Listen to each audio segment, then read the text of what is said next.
আসসালামু আলাইকুম, কেমন আছেন সবাই? আজকে যে বিষয়টি নিয়ে আলোচনা করতে যাচ্ছি এটি অত্যন্ত গুরুত্বপূর্ণ। যারা স্টেন্ট বা হার্টে রিং পরান তাদের একটা কমন প্রশ্ন থাকে, তারা রিং পরানোর পর কি করবেন। আজকে সেই বিষয়ে আলোচনা করতে যাচ্ছি। প্রথমত বুঝতে হবে স্টেন্ট বা রিং যেটা আমরা বলি এটি একটি কৃত্রিম রক্তনালী, তৈরি করা রক্তনালী, তাই এটির যত্ন অবশ্যই বেশি নিতে হবে। স্টেন্ট বা রিং পরানোর পর প্রথম সপ্তাহ সম্পূর্ণ বিশ্রাম নেবেন। দ্বিতীয় সপ্তাহ থেকে কিছু হাঁটাহাঁটি করা শুরু করবেন। যদি কোনো রকম উপসর্গ দেখা দেয় তাহলে হাঁটাহাঁটি বন্ধ করতে হবে।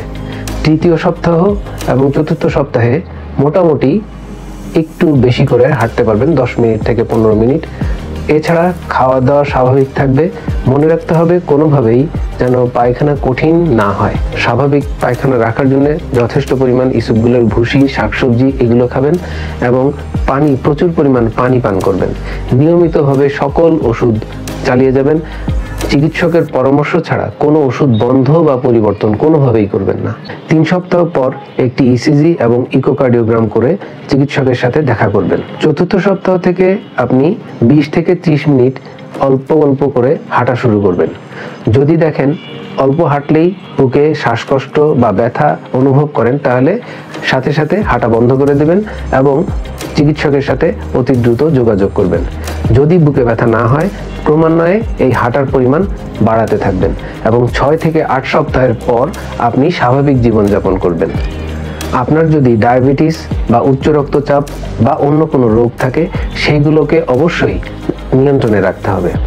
যে কোনো বদ অভ্যাস যেমন ধূমপান বা অতিরিক্ত চর্বিযুক্ত খাবার বা বিভিন্ন ধরনের মদ্যপান অবশ্যই পরিহার করতে হবে। 6 সপ্তাহ পর থেকে আপনি ভুলে যাবেন বা ভুলে যেতে পারেন যে আপনার হার্টে রিং বা স্টেন্ট স্থাপন করা হয়েছে, কিন্তু আপনাকে অবশ্যই সুস্থ জীবনযাপন করার জন্য যা করণীয় অবশ্যই পালন করতে হবে।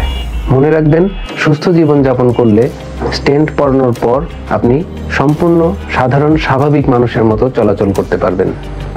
সংক্ষেপে যদি বলি, প্রথম সপ্তাহে সম্পূর্ণ বিশ্রাম, দ্বিতীয় এবং তৃতীয় সপ্তাহে অল্প করে হাঁটা, তৃতীয় সপ্তাহে 10 মিনিট থেকে 20 মিনিট পর্যন্ত হাঁটা, সকল ওষুধ নিয়মিত সেবন করা, পায়খানা নরম রাখা এবং কোনো বদ অভ্যাস থাকলে অবশ্যই সেগুলো পরিত্যাগ করতে হবে।